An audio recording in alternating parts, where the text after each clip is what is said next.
government announces major changes in the education department. Get accessibility. NEC to deliberate on outstanding payments for service providers. We'll have no problems here. And construction work on the treacherous Kumalu bypass delayed. Immediately construct the bypass. This is National EMTV News with Tokana Hasavi. Hello and welcome to Friday's news. Thanks again for joining us. The government is continuing to show that education is its priority. This time it has announced big changes in the higher and technical education sector. Among the changes are the adoption of a new act and the transformation of the Office of Higher Education to Department of Higher Education, Research and Science and Technology. Minister responsible, Malakai Tabar, said the transformations within the higher and technical education sectors are centered on building PNG's human resource capacity. The government is focused on the higher and technical education sector to improve access and quality of higher education institutions. Announcing the changes at a media conference today were Minister Tabar, Acting Secretary, Department of Higher Education, Research, Science and Technology, Professor David Kavanagh, and CEO of the PNG Science and Technology Secretariat, Professor Teatulohi Matainaho. Some of the achievements include the passing and adoption of the Higher Education General Provisions Act 2014. The Act effectively establishes the Department of Higher Education, Research, Science and Technology. The Act streamlines all the activities under the sector. There is that responsibility between the National Department of Education, the Provincial Education Division within the provinces, to make sure we can get accessibility in education programs to a lot more of our young students. Minister Tabar also revealed that over 19,800 students sat for 2014 grade 12 exams. Of those, just over 5,600 will enroll for tertiary education this year. The numbers are staggering, but the government says this year marks 21% increase enrollment compared to last year's enrollment figure of over 4,600 students. Professor Kavanagh emphasized that the high-level objective of the government is to improve access. We commend the Prime Minister, our Honourable Prime Minister, for committing funds for infrastructure to expand access and also for increasing the number of scholarships by way of increased funding for the scholarships.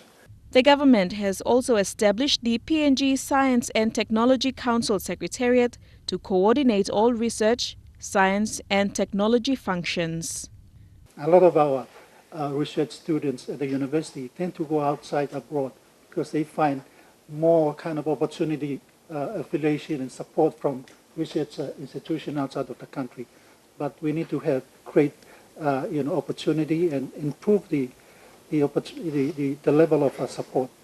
The government, through the department, is also taking up major impact projects, including infrastructure rehabilitation for tertiary institutions, TVET Skills Scholarship Program, PNG Open University, and the Western Pacific University. Mr. Tabar said the government remains committed to seeing enhancement in the higher and technical education sector. Delhi Bagu, National EMTV News. A final decision by the National Executive Council regarding outstanding payments for NCD education service providers will be handed down on Monday. The contractors say if proper procedures were followed by bureaucrats within the education department, all the payments should have been processed. The service providers have been camping for 3 weeks at the FinCorp House. The frustrated contractors expressed dissatisfaction over the delayed payments by the Education Department. They say the blame is not on Education Minister Nick Kuman and Secretary Dr. Michael Tapo, but the officers processing and handling the payments. Chairman of the NCD Education Outstanding Committee, William Ebenossi, said incompetent public servants should be sacked if they are not capable of doing the job. They need to monitor every department to make sure that they will follow process and procedures in a right way, so then we will have no problems here. it is understood some outstanding claims have been paid to NCD education contractors, but none to contractors who worked at the National Library and Archive. What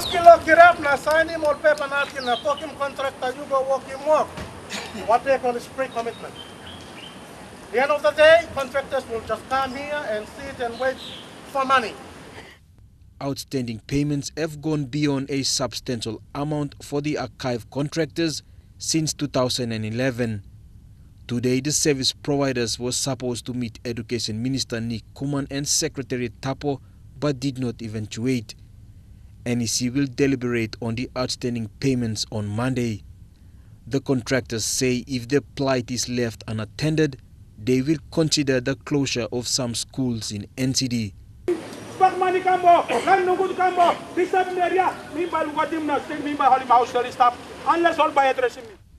The contractors, meanwhile, will continue to camp in front of FinCorp House till their payments are sorted out. Jack Lapava Jr., National EMTV News. Badiagwa Secondary School in the nation's capital will resume classes on Monday despite the recent roadblocks by Hanuabada villagers following the alleged police shooting of the Hanuabada men. Principal Marubala encouraged his teachers and students to come forward and recommence the 2015 academic year without prolonged class disruptions. Principal of Badiagwa Secondary School, Marubala, urges students and teachers to resume classes as per the scheduled time of Monday, February 2nd, 2015. This level 10 secondary school has 1,400 students with a total of 42 teachers teaching in 28 classrooms. However, the school is understaffed and so teachers have to teach 2 subjects. We are understaffed, then that's where the load is very high. It is 6 grade 12 and 5 grade 11 classes which make up the upper secondary level, while the rest 17 classes caters for the lower secondary school students. After the roadblock at Anwabada was cleared for public usage last Monday, students and teachers are able to commute freely. Because of the situation. I told AS, yesterday morning, I said, AS, roads are open. Mr. Bala, with fellow teachers, in the yesterday's morning devotion, expressed sympathy and grief with the parents of the deceased, with emphasis to their forgiveness on those alleged policemen involved in the shooting of the Anwabada men. That's part of our devotion. Forgiveness, forgiving each other. Children education is a primary concern, and so students are obliged to arrive on Monday to commence classes. I'm begging you, my good teachers, let's target Monday, and I'd like to see at least we take on our grade 12. Due to limited housing, many of the teachers are living outside the school premises. They had to travel to school by PMVs. A school bus is used to transport teachers. Maintenance work is underway at its grade 12 classroom with plans for major infrastructure development.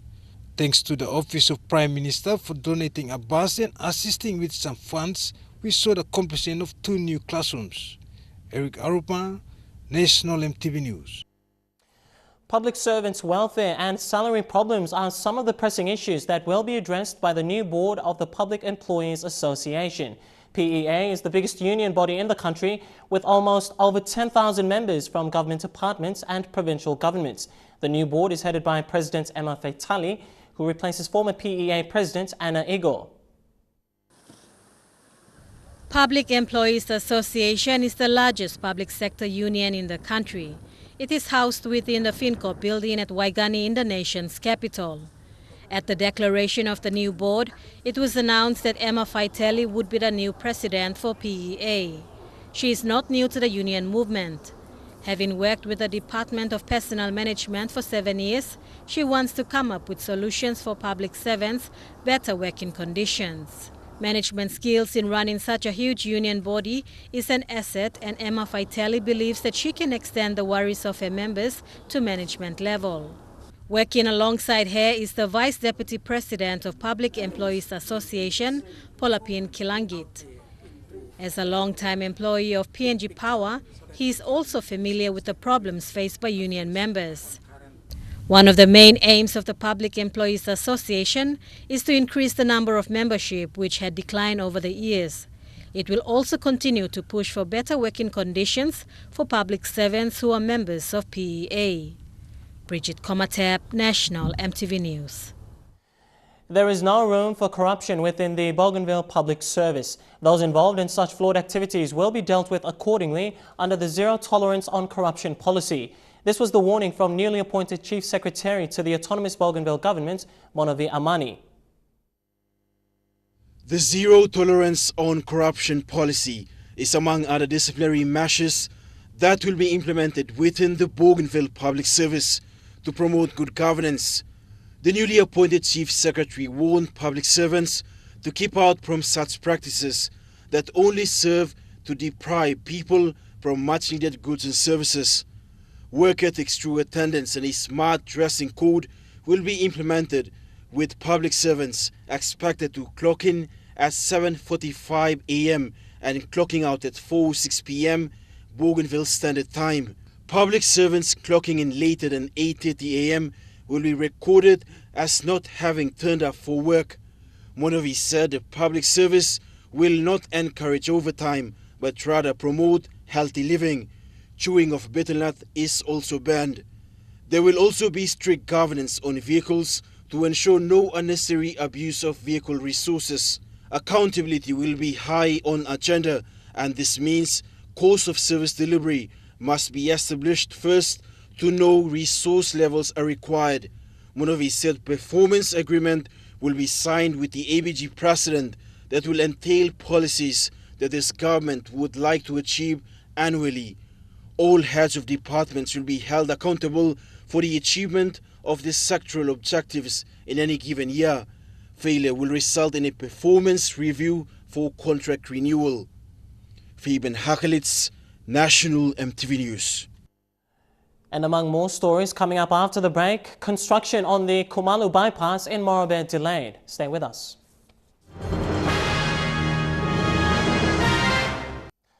Good to have you back with the news. The treacherous Kumalu River continues to affect movement of transport along the Bulolo Highway in Morobe Province. During a visit to the river yesterday, Morobe Governor Kelly Naru expressed disappointment over the slow progress of work on the Kumalu bypass road. He called on the contractor tasked for building the bridges to immediately begin construction to avoid more loss of lives and property. The Kumalu has been a notorious river that continues to claim hundreds of lives and property. Its flooding continues to affect the entire Bulolo district. People have been stranded on both sides of the river, waiting for several days, trying to get across. During a visit to Kumalu yesterday, Morobe Governor Kelly Naru was disappointed with the slow progress of work on the new Kumalu bypass road. The works department have to get off its backside and get on the contractor who has been contracted to construct the bypass to immediately construct the bypass so that it can bring some comfort to the traveling public of Ley to Wau to Bulolo and on to Aseki and Minyama. When it rains up in the mountains, the Kumalu floods and becomes impassable. The national government has allocated 14 million kina to construct the Kumalu bypass. The first phase of it was road construction, which was completed, but is still waiting for the second phase, which are the bridge construction. It is very important that our government pays urgent and immediate attention to this part of the road. About 6 million kina has already been spent on constructing the bypass road. However, a local contractor responsible for the bridge construction is yet to commence work. District Administrator Taiguam Balek also called on the National Works Department to assist in getting the contractor to start work immediately. This bridge, I'm not a contractor, me to find him out and Aaron Sons. Na residents low way, na Aaron Sons, can make him this line. I'm only walk slow too much, and now it may affect him or public now long movement belong to Tem you the land project and plant the people belong while Bulalo or Kissing people bagara. Money you all in finish. The Kumalu flood also affects operations of major economic projects in the Bulolo district, like the Eden Valley Gold Mine and the PNG Forest Products. Sylvester Gawi, National EMTV News, Ley. Japanese tourists require a certain level of hospitality when they travel.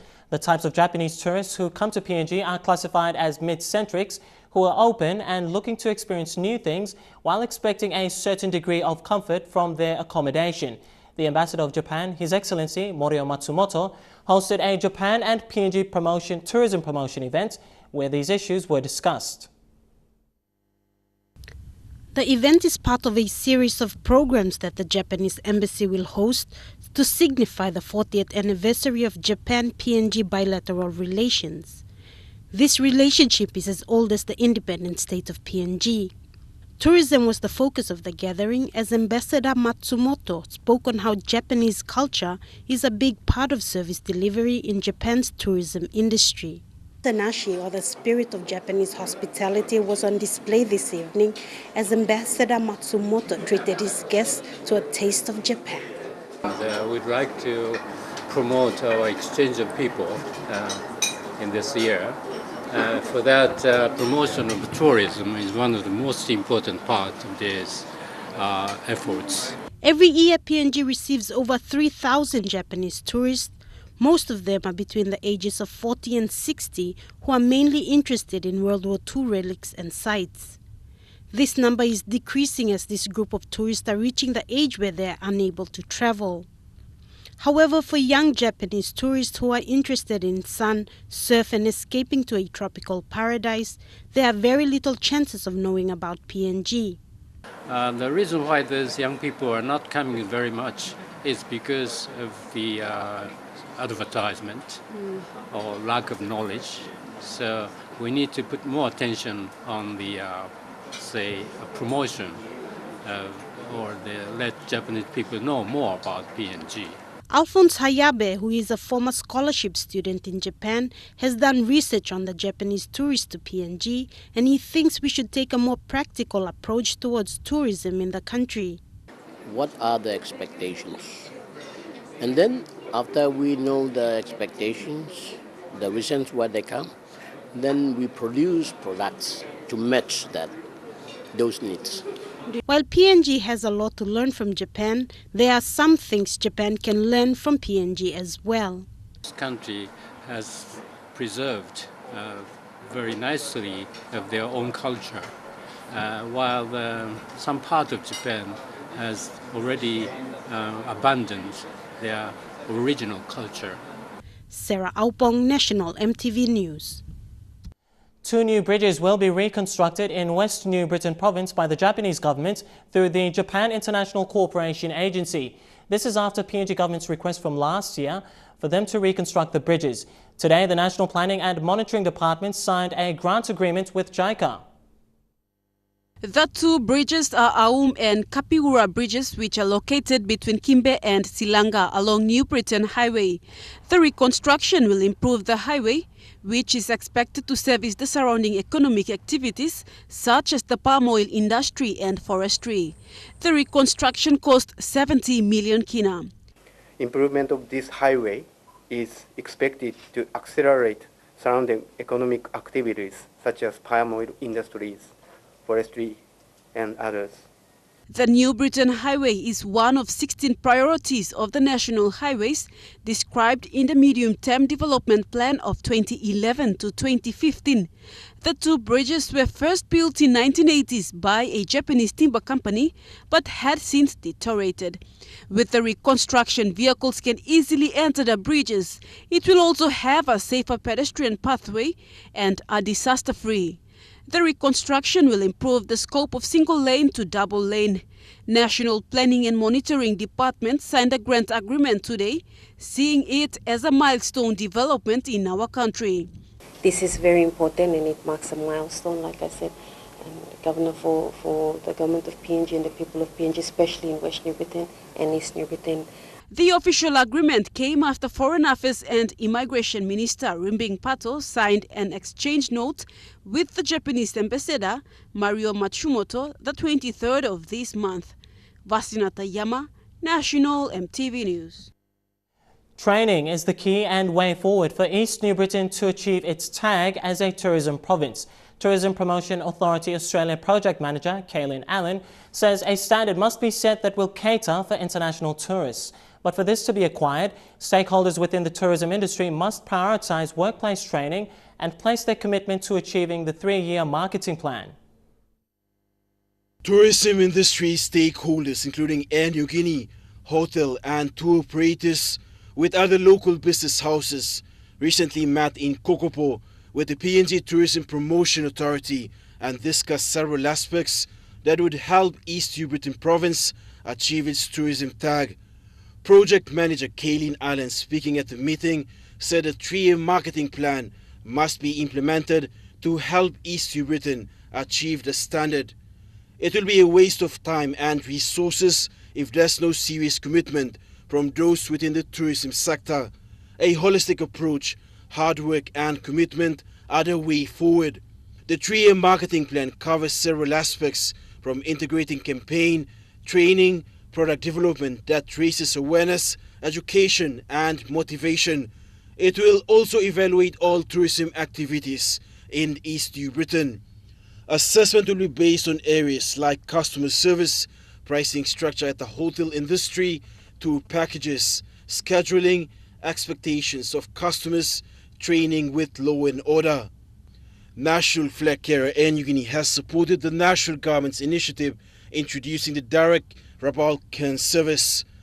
General Manager Commercials Dominic Kamu said Rabaul will be used as the gateway for visitors travelling to and from Cairns, to Rabaul and on to other New Guinea island ports, including Kavieng, Hoskins, Buka and Kieta.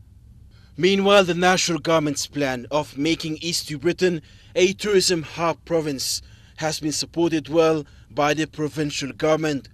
Promotion and expansion of tourism activities have been backed up by the provincial government with 3-year period of 1.5 million kina to PNG Tourism Promotion Authority.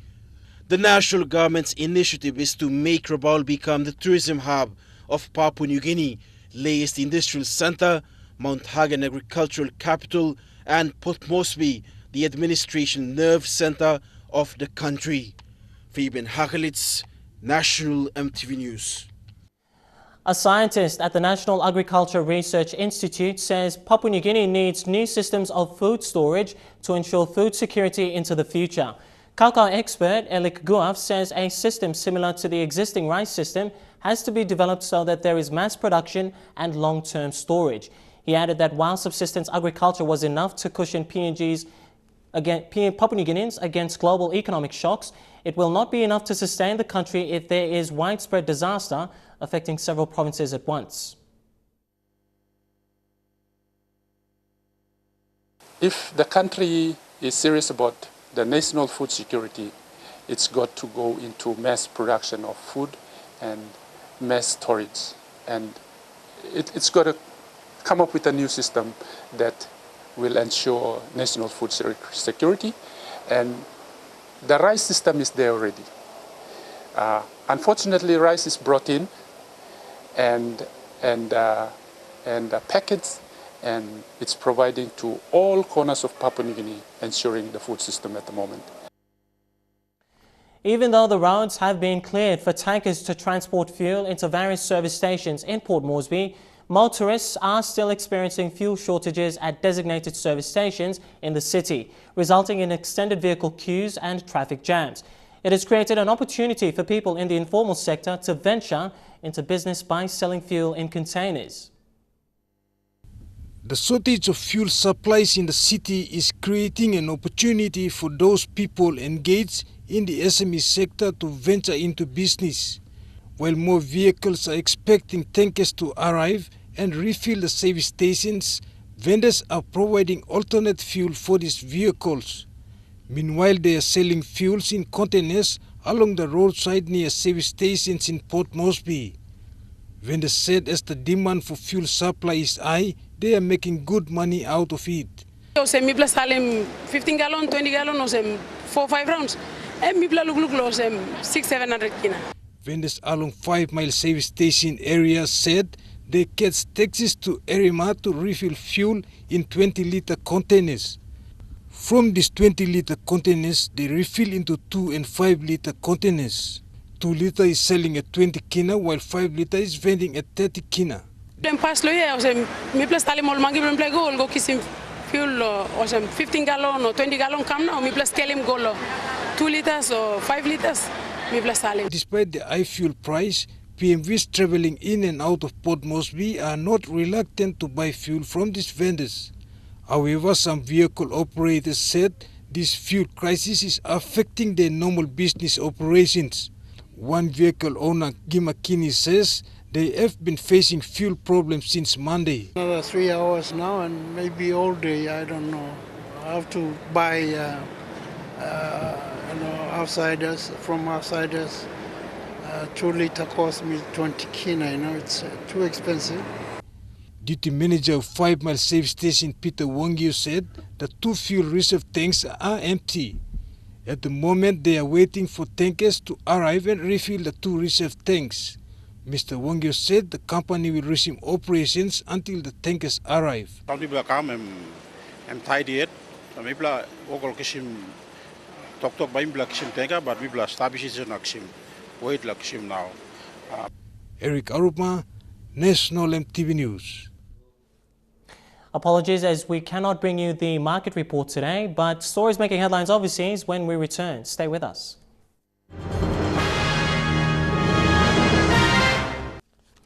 Thanks for your company and welcome back to the news. We now take a look at news making headlines overseas. In Guinea, officials believe that the Ebola outbreak's patient zero is a boy who may have contracted the disease from a bat. The boy from the village of Meliando suffered with fever, black stools and vomiting for just 4 days until he died. 7 days later, his mother died as well. Meliando is a small place. 31 simple huts surrounded by forest and farmland. Take the path towards the stream where the women wash their clothes. There's a burnt-out tree. Its occupants, a colony of free-tailed bats, forced to flee last March after children set it on fire. They said they had lit a fire in this tree and caught a bat as it came out. When we got back to our village, it was almost black with the number of bats flying around. Etienne's 2-year-old son, Emile, used to play here. He died in December 2013, the first of over 8,600 Ebola deaths through Guinea, Sierra Leone and Liberia. Scientists say he may have picked up the virus from the bats who lived here, commonly targeted by the local children who'd catch and grill them over small fires. My son Emile died. My wife and others died too. At first I thought it was witchcraft. I had children very young, and I thought that maybe the spirits were against me. Etienne's niece Rose caught the virus too, but she survived. Now she works in a UNICEF-supported centre in nearby Gwekadu, looking after Ebola orphans like 19-month-old Tamba, abandoned by his father after his mother died of the disease. When I got better, I agreed to work here because I was treated. I was given my life back. When someone asked me to come and work here, how could I say no? UNICEF, alongside local government, has engaged hundreds of survivors to work on community outreach programs. Men like Farah Manassare, who goes from village to village to spread the word on Ebola transmission and to explain how early treatment can have results. I can sensitize people in villages. Even elders will listen to me more than you because I've been a victim of Ebola. This is the same corner of rural Guinea where last September a team of local health workers and journalists were murdered by villagers who feared they brought Ebola. Mistrust and denial persist, especially in the more remote rural areas. There are still concerns over the number of unreported cases, over unsafe burial practices, but they're becoming less and less. Now, when sick people come to see us, we don't touch them. And if people have sick relatives in their homes, they come tell the authorities straight away. The latest figures from the WHO suggest a slight tailing off in the number of new infections across all 3 Ebola-affected countries. But the healthcare community cannot afford to let its guard slip. The virus has proven more than capable of flaring up in unexpected places. The road out of Meliando, still uncharted territory. A teenager has shut down a TV station in Netherlands, waving a gun and demanding to be put on the air. Police stormed the building and the dramatic arrest was caught on the public broadcast cameras. His weapon turned out to be a fake. Smartly dressed in a black suit and tie, the 19-year-old nervously paced around a television studio with a pistol and what appeared to be a silencer attached. He'd made a demand to appear on the popular evening news for Dutch national broadcaster NOS. As police crept towards him outside, they made their move. Drop the weapon, they shouted, and he did so immediately. Cameras caught the arrest. It wasn't live as he was led by a security guard to an empty studio, but the dramatic vision was aired later. Security had been increased at the station following the attacks in Paris, but the gunman, named as Tariq Zaza, still managed to get through the front doors and seize the studio. Zaza is a chemistry student who claimed to have planted 8 explosives with radioactive material. He says he worked for a hackers collective within Dutch intelligence. It's unclear what his motive was, but police say he isn't linked to extremism. No shots were fired in the attack. No one was hurt. No bombs were found. But Zaza now faces a lengthy list of charges that includes kidnapping and threatening people with a weapon.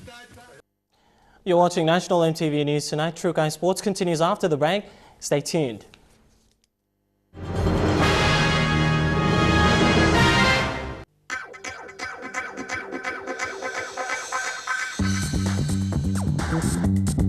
True Guy Sports.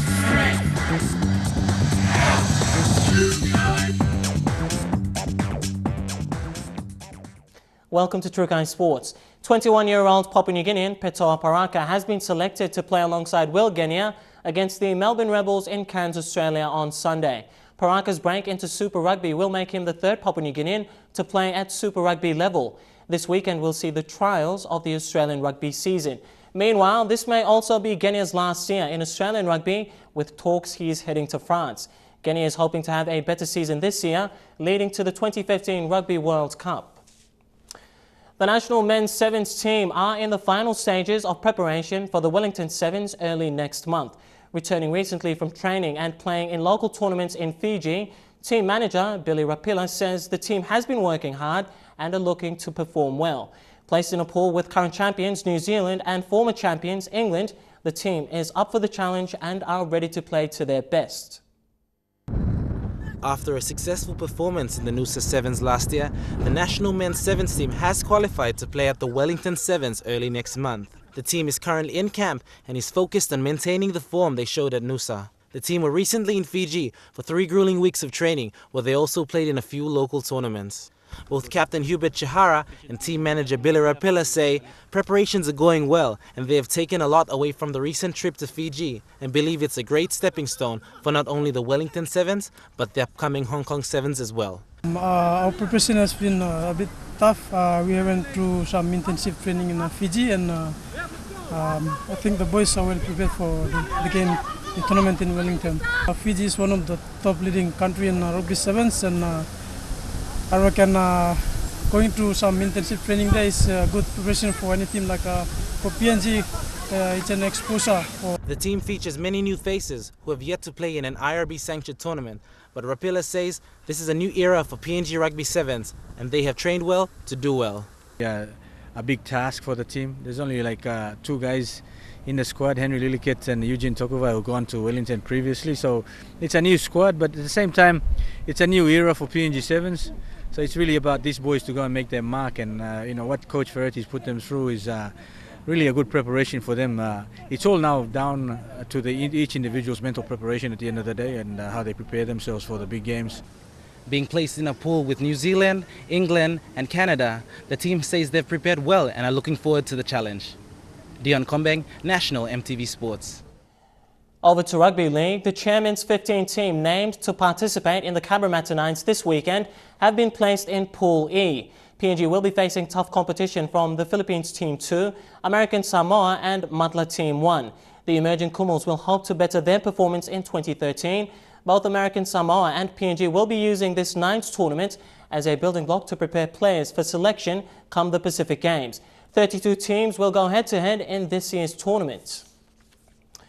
The PNG Billiards and Snooker Association held their 2014 trophy presentation last night in Port Moresby. Marcus Ning was awarded Player of the Year after collectively taking out respective titles in 2014. He now joins former champion Du Fong. The code has also seen the emergence of rising new prospects. Marcus Ning Yu-Wen took the top award of Player of the Year at the PNG Snooker and Billiards 2014 trophy presentation last night in Port Moresby. Among the awards that he collected last night was Port Moresby Men's Snooker Open Champion and player with the highest break of 49, highest break of 69 and runners-up in the PNG Men's Major Snooker titles, player with the highest break of 56 in the A-grade competition, and champion in the Port Moresby Handicap Challenge and KVN Open. I'm pleased and honored to win it this year. Firstly, I would always like to thank my dad, who has always been supportive. I would like to thank the sponsors, the venues, as you know, without them, none of this would have been possible. The code has also seen the emergence of young and upcoming talent in the likes of 17-year-old Edward Lakai, who was awarded Best Junior Player in the Port Moresby Handicap Challenge and PNG Men's Snooker titles, and Emmanuel Kapi, who was awarded Player with the highest Player of the Year. For another year, she dominated the PNG Women's Snooker titles. Gewa John was awarded as Player with the highest break of 32 and champion. For the first time, a PNG referee was invited to observe and officiate at the World Snooker titles in India. At the end of the 20 days of competition, Jonathan Kavanagh was ranked 9th among 40 referees. Hoping I could represent Papua New Guinea if I get the chance again. With limited space for hosting weekend games, the Dragons Den have become the new home of snooker in Port Moresby. Despite snooker and pool not being one of the codes to compete in the Pacific Games, Minister for Sports, who also attended the event, assured the billiards and snooker fraternity that they will be able to use the facilities after the Games. I look forward to the PNG Snooker and Billiards Association to take forward the facilities that we have got, and also so we can host some big events as well when it comes to snooker and billiards in our country. Securing sponsorship has also been a major part of sports development in any code. The PNG BSA had the support of Pacific MMI, BSP and Digicel PNG to sponsor respective titles and competitions. Scholar Sengi, National, EMTV Sports. The Port Moresby Rugby Football League has confirmed the appointment of Dr. James Naipau as the chairman of the Port Moresby Rugby League Board. At the annual general meeting last night, Wari Veraga, Jack Kadea, Manu Lofena, Benjamin Kaupa and Samuel C. have also been appointed as members of the board. Dr. Naipau will be serving the board for the next 3 years. And National EMTV News continues with more updates of Trukai Sports after the break. Stay with us. Trukai Sports. Good to have you back with Trukai Sports.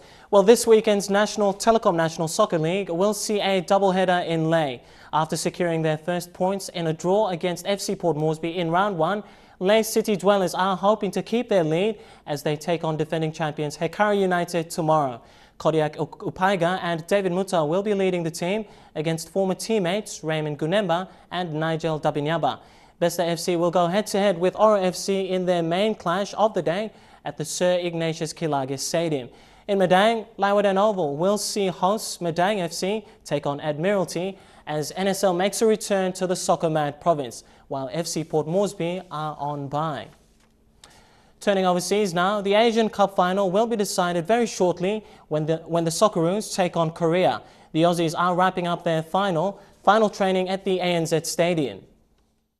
For a nation with a proud sporting history, a major title in the world game is a glaring omission from Australia's trophy cabinet. These are the men who are hoping to change that tomorrow. A daunting task, but one the coach says his players will embrace. The group's been very, very good. There's been nothing that I've seen that suggests to me that the occasion will get to anyone. At the start of the Asian Cup, the Socceroos were a team under fire. They'd won just once in 11 matches and had fallen to their lowest FIFA ranking of all time. But on home soil, they've looked a different side, winning 4 out of 5 games in the tournament and scoring 12 goals in the process. Ange Postecoglou's transformation of the squad vindicated. To do that, we had to make some tough decisions along the way and chart a tough course, but that's okay. It's not supposed to be smooth, you know. Roller coasters go up and down, mate. That's why they're exciting. Australia's only loss came against tomorrow's opponent, South Korea. But with captain Mile Jedinak injured and frontline attacking trio Robbie Cruz, Matthew Leckie and Tim Cahill all rested for that match, the Socceroos say they'll be a different prospect in the final. We left that game knowing that at our best we can certainly match it with the Korean team. Skipper Jedinak fully aware of the responsibility on his shoulders tomorrow night. You're representing an entire nation. You're not just representing a club with so many fans. You're representing a whole country. Fullback Ivan Frenjic trained today and appears to have overcome his hip injury. He and his teammates ready for a shot at glory in front of a sold-out crowd of over 80,000 people. What would winning mean to me? Everything. Winning would mean everything. Well, the NRL season unofficially begins tomorrow with the first day of the Auckland Nines. Some of the game's biggest stars were on show, including Benji Marshall. They say Nines Rugby League is made for a player like Benji Marshall, and he's not denying it. I mean, obviously growing up playing a lot of touch footy and obviously the way I play it, it looks that way. But it's a lot harder than it looks, you know. I think with 9 players on the field there's a lot more space, but also there's a lot more chance to throw the ball around, which I like doing. Marshall has a clear game plan for the weekend. He wants the ball and plenty of it. Last year a lot of teams probably were guilty of taking a few too many hit-ups and not promoting the ball, so I'll be probably just trying to get a bit of ball movement and get our dangerous players a bit of one-on-one. He's raring to go for season 2015, having joined St George Illawarra halfway through last season after a failed switch to rugby union. I didn't want the season to end last year, and I'm just looking forward to getting out there. It's a lot of unknowns with the Nines, and a lot of young guys probably going to try and bamboozle us old blokes, so it'll be interesting. Also raring to go, a fitter, leaner Chris Sandow, who's relishing the role of captaining the Eels this weekend. I've always been captain and grown up as a kid, and to come back to that stage is a big privilege. One team sure to turn heads, the West Tigers. They're wearing AFL-style singlets. I thought it was a bit of a joke when the guys first said we were going to be wearing singlets, but that's pretty comfy. Most of the Kangaroos from the Four Nations tournament at the end of last season are sitting out the Nines, but not Manly's Daly Cherry Evans. He couldn't get here quick enough, drawn by the carnival atmosphere of the tournament. It reminds me a lot of me junior football, and that's going to the carnivals and associating yourself with different teams and catching up with ex-club mates and teammates and whatnot. While Marshall wants to dominate the tournament with ball in hand, his fellow playmakers have different plans. You know, I let all the big boys do all the hard yards, and a little bloke like myself will come in and do all the good stuff. And that ends our news and sports segments tonight. Coming up next, the weather details. Stay with us.